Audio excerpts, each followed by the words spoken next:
আসসালামু আলাইকুম আপুরা, কেমন আছো সবাই? আজকে আমি দেখাবো বরিশালের ইলিশ মাছ ভাজা। এই মাছ ভাজাটা সবাই পছন্দ করে আমাদের আত্মীয় স্বজনের সাথে, তাই আমি তোমাদের সাথে শেয়ার করলাম।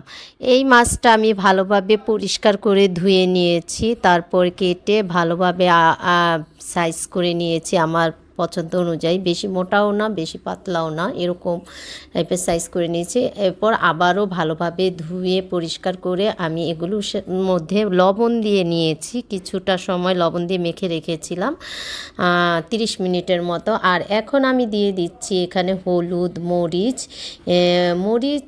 হচ্ছে 2 চামচ আর হলুদ 1 চামচ। এগুলো দিয়ে আমি মিক্সড করে নেব, ভালোভাবে মেখে নেব যেন মশলাটা পুরো মাছের মধ্যে সুন্দরভাবে যেন মিক্সড হয়ে যায়।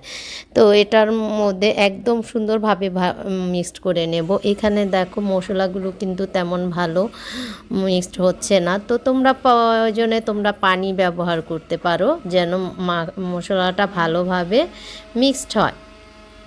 এই যে দেখো, এখন আমি এটার মধ্যে কিছুটা পানি দিয়ে নিলাম, সুন্দরভাবে মেখে নেব। এখন এই গরম তেল দিলাম, তেলটা যেন গরম হয়ে যায় এর জন্য আগে থেকেই আমি তেলটা দিয়ে নিয়েছি। তেল দেব আমি 1 কাপ। আর এখানে এখন মাছগুলো দেব। মাছগুলো দেওয়ার সময় অবশ্যই সাবধানে কাজ করবে যেন হাতের মধ্যে গরম তেল যেন না লাগে, আস্তে আস্তে করে দিবে, তাহলে আর সমস্যা হবে না। এখন দেখো এখানে আমি মাছগুলো দিয়ে দিলাম। অনেক সুন্দর করে ভাজতে হবে।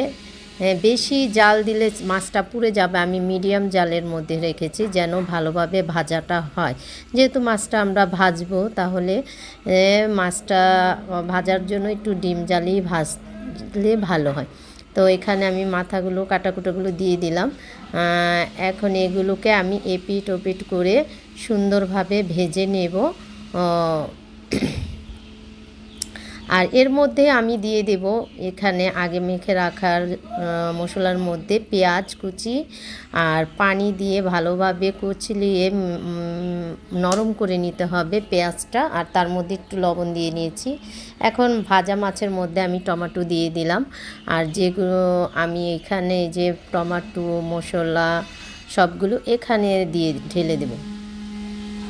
ঢেলে দেওয়ার পরে আমি এখানে যখন ঢেকে দেব, তারপর যখন শুকিয়ে আসবে, ঝোলটা একদম টেনে যাবে আর টমেটোগুলো সিদ্ধ হয়ে যাবে, তখন আমার বুঝতে হবে যে এটা হয়ে গেছে। এখন যদি মনে হয় যে লবণ কম হয়েছে, তাহলে লবণ পরিমাণ মতো দিয়ে নেবে। এখন আমি এগুলো ঘুরিয়ে ঘুরিয়ে দিচ্ছি যেন সব জায়গা সুন্দরভাবে হয়। এই যে দেখো, খুব সুন্দরভাবে রান্নাটা হয়েছে। রান্নাটা বাস্তবে দেখতে কিন্তু খুবই সুন্দর হয়েছে। আর এগুলো দিয়ে যাকে দিবে অবশ্যই সবাই পছন্দ করবে। সবাই ভালো থাকবে। আল্লাহ হাফেজ।